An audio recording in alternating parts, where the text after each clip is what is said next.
Buongiorno ragazzi, benvenuti in questo terzo video dedicato a Lisbona. Ricomincio il video come tutto questo viaggio è iniziato. Zaino pienissimo in spalla, ombrello alla mano dato che il tempo non è dei migliori neanche oggi. La mia Lisboa card valeva per 48 ore, ma ho deciso comunque di prendere questa carta gialla, che è una carta giornaliera di 24 ore che mi consente comunque di spostarmi comodamente per tutta la città con i mezzi in maniera illimitata. Prima di raggiungere la prima delle 3 tappe della giornata, una un po' più creativa, le altre 2 più mangerecce, mi faccio ancora un giro in centro nell'attesa che questa prima attività apra. Oh, speriamo si spacchi fuori anche oggi. Per fortuna che sono venuto qui anche nel weekend, perché durante la settimana la città è un pochino spoglia. A parte che a novembre non puoi mettermi già tutti gli addobbi di Natale per le strade. Vabbè. Comunque una delle cose che non ho ancora fatto da quando sono qua, che forse è anche il caso di fare, è prendere uno dei famosi tram gialli.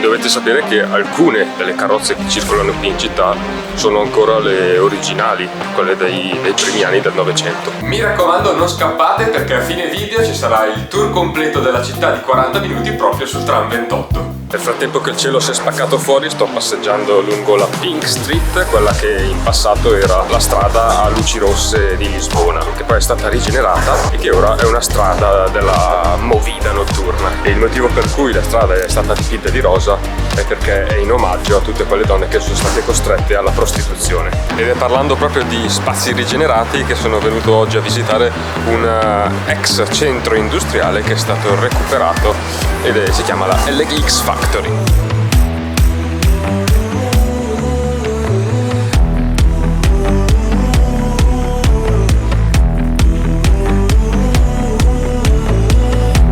È uno spazio assurdo, è a cavallo tra il degradato e il recuperato.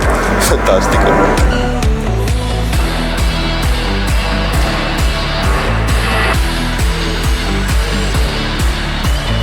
Sono 23.000 metri quadrati di spazi rigenerati in uno spazio ricreativo, pieno di street art, pieno di negozi, ristoranti, spazi di atelier, studi fotografici, librerie, spazi creativi, bar e ristoranti vintage.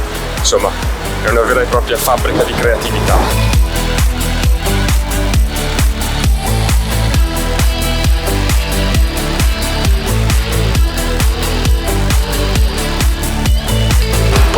Stravagante. Vederlo così vuoto con ancora così poca gente è abbastanza creepy. Sembra di essere tornato al manicomio.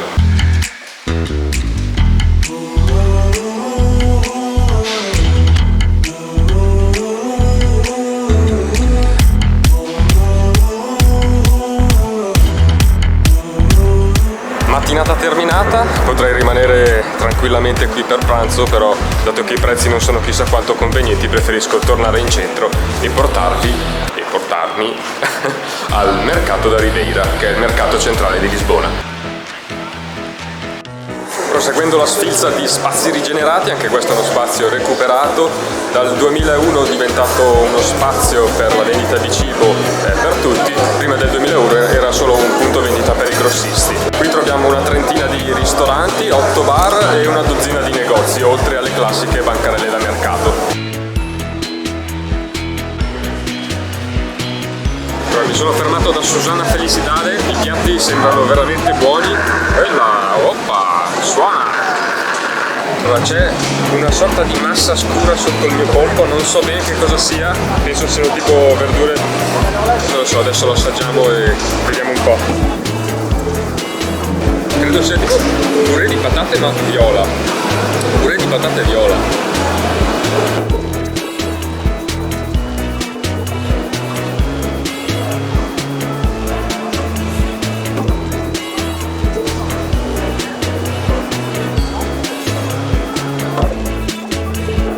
La giornata è quasi conclusa, è arrivato quindi il momento di fare il tour completo della città sul tram numero 28 prima di andare a far merenda e poi riprendere l'aereo.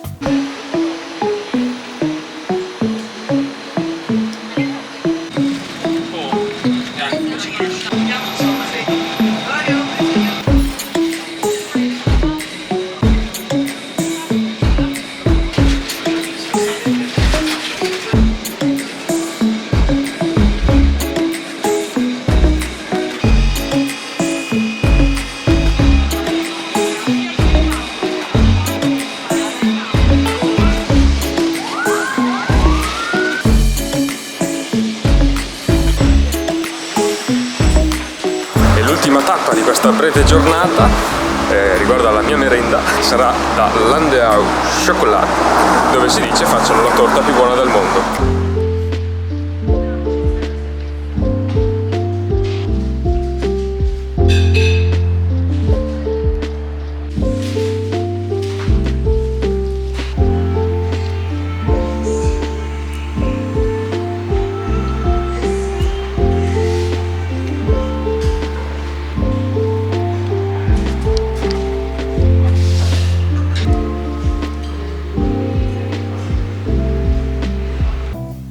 Che dire, il New York Times aveva ragione, questa è una delle torte più buone che io abbia mai mangiato, è una torta ai 3 cioccolati con sopra una spolverata di polvere di cacao, forse in realtà un po' troppa. Torta deliziosa, però un po' mi dispiace perché se è arrivato il momento di questa mia merenda significa che il mio viaggio qui a Lisbona è agli sgoccioli, quindi recensione finale.